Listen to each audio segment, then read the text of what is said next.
গান গান আছে তাই জান আছে, গান না থাকলে তো জানটাই থাকে না।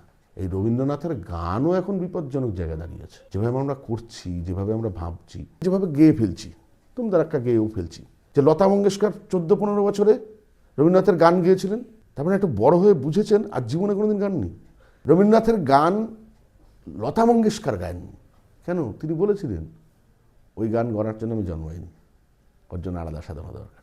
মান্না দে মতো শিল্পী জীবনে রবীন্দ্রনাথের গান কোনোদিনও তিনি রেকর্ড করেননি। দিলীপ কুমার রায়কে, দীনদয়াল রায়ের ছেলে, অত বড় শিল্পী, ভারতবর্ষের শ্রেষ্ঠ শিল্পী, পঙ্কজ মল্লিক, তারা তো বলছে আরে তো ভালো লাগছে না আরো। রবীন্দ্রনাথ তখন বলেছিলেন আমার গানে আমি তো কোথাও ফাঁক রাখিনি যাকে ভরাট করার প্রয়োজন আছে। শিল্পীর পক্ষে আগে কোনটা বাদ দিতে হয় সেটা জানতে হয়। তা আমাকে জানতে হবে আমার সীমাটা কোথায়, আমি কোনটাকে বাইরে রাখবো। তা ওরা জানতেন।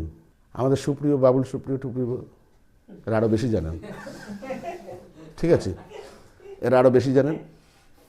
বা শানও বড় শিল্পী, এরা ভালো শিল্পী, এরা দুজন আলাদা গান আছে তো, কেন এটা করবে?